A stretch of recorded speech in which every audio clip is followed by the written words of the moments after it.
In the first video, we introduced the central thesis of hidden history, that World War I was not simply an accident, but that the official story of inevitability may conceal deeper structures.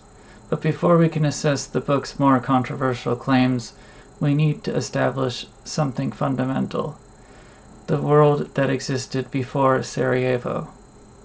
Because even if one rejects the language of secret elites, one cannot deny this: Europe before 1914 was a system under strain. Rivalries were hardening, alliances were binding, empires were anxious, and the machinery of escalation was already in motion. The episode is about that system, the visible architecture of the road to war. Europe as a pressurized order. The decades before World War I were not peaceful in the modern sense. They were tense, competitive, imperial. Europe was dominated by great empires: Britain, France, Germany, Russia, Austria-Hungary, and the Ottoman remnant. These were not merely nations. They were imperial systems. They governed vast territories. They competed for markets, colonies, prestige, and security. And in such a world, power is never static. A rising state creates fear. A declining empire becomes nervous. Germany, unified late, industrialized rapidly, and emerged as a major continental force. Britain remained the global naval empire. Russia sought influence in the Balkans. Austria-Hungary faced internal fracture. France carried the wound of 1870. This is geopolitics, a balance becoming unstable. England falling into the Thucydides trap with a rising Germany. The alliance trap. One of the most decisive features of the pre-war system was the alliance structure. Modern audiences sometimes imagine alliances as defensive insurance, but in 1914, alliances were also accelerants. Europe split into two broad camps. On one side, Germany and Austria-Hungary. On the other, France and Russia, and Britain drifting into alignment with France. The purpose was deterrence, but the effect was rigidity. A crisis in one region could no longer remain local, because commitments activated chains of obligation. A Balkan dispute became a European question. A European dispute became a global war. The alliance system created what might be called structural fatalism. Leaders began to believe that delay was dangerous, because rivals would only grow stronger. In such a system, war becomes thinkable not because it is desired, but because it is feared as unavoidable later. Naval rivalry and imperial anxiety. Perhaps the clearest symbol of Anglo-German tension was the naval arms race.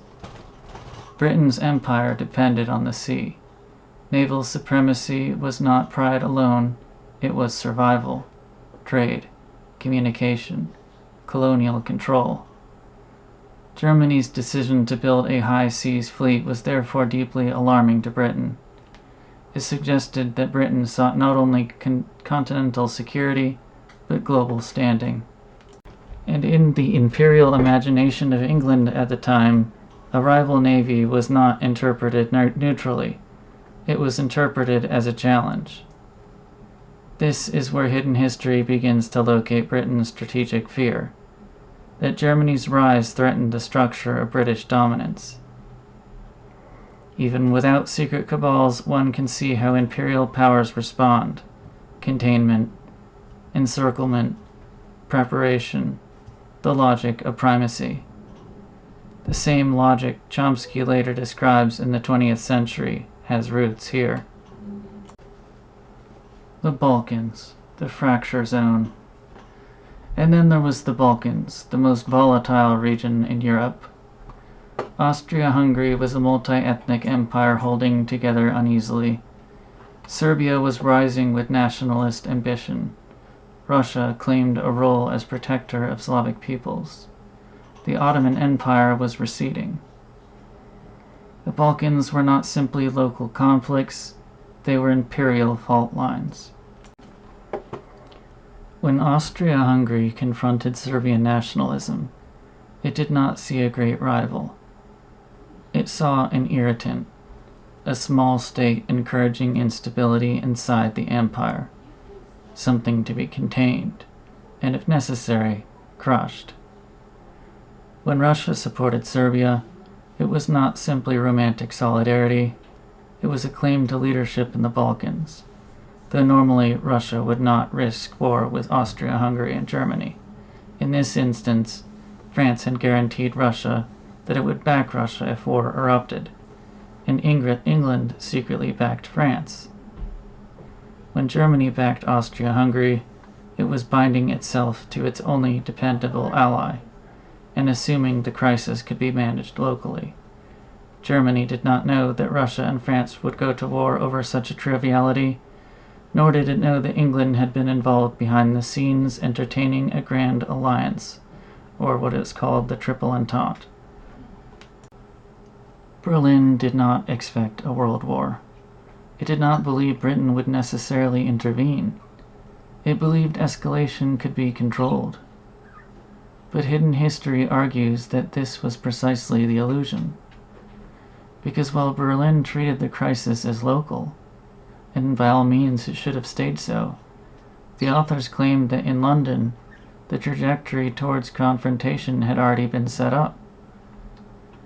Not because anyone planned Sarajevo in particular, but because Sarajevo provided the occasion long awaited, the spark for a conflict that certain imperial planners had long anticipated.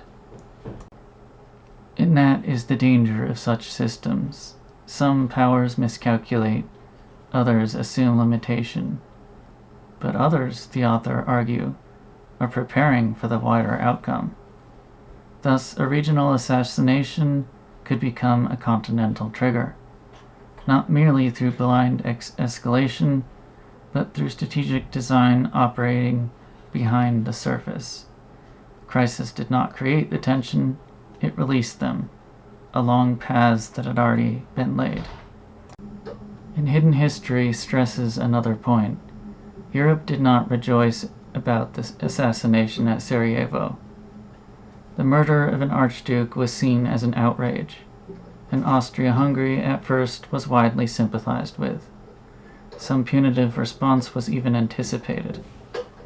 The authors argue that the crucial story lies not in the sympathy, but in how the moment was used, how delays, diplomacy, and hidden preparations transformed a local crisis into something far larger. Why this matters for hidden history. What does all of this tell us? First, Sarajevo did not fall into a calm world. It struck a system already under pressure, alliances hardened, empires anxious, rivalries poised, England conspiring, drunk on Mackinder-Heartland theory, and falling into this Thucydides trap. The assassination was the spark, but the ground was prepared to burn. Second, the initial response across Europe was not disbelief. It was grim recognition. Austria-Hungary was widely sympathized with. Some retaliation was expected. The question was never whether there would be a reaction, but how far the crisis would be allowed to travel. And third, this is where hidden history enters, because Doherty and McGregor argue that the decisive story lies not only in tension, but in direction, not only in escalation, but in how escalation was managed, how diplomacy, or lack thereof, delay, and imperial strategy transformed a regional outrage into a continental war. The question is no longer simply why Europe was tense, The question is, who directed the tension into war? Who benefited from its release? Who ensured that Sarajevo did not remain local, but became continental?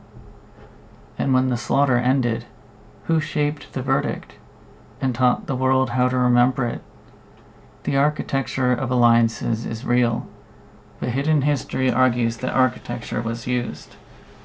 That behind formal diplomacy, an imperial establishment was already prepared, already positioned, already guiding events towards the wider outcome.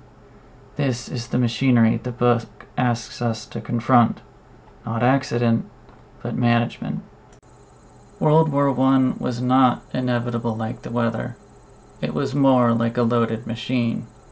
Empires competed, alliances hardened, navies expanded, prestige became doctrine, and millions of ordinary people were carried into catastrophe by structures far larger than themselves. In the next episode, we will approach the most controversial claim of hidden history, that British policy was shaped not only through Parliament, but through informal networks of imperial power, an establishment operating beyond public view. The road to 1914 was built before the first shot was fired, and the authors insist that once such roads exist, history does not merely stumble forward, it can be directed. Thank you for watching. If you'd like to continue this journey through history, power, and the hidden structures behind modern war, please like, subscribe, and join me in the next episode.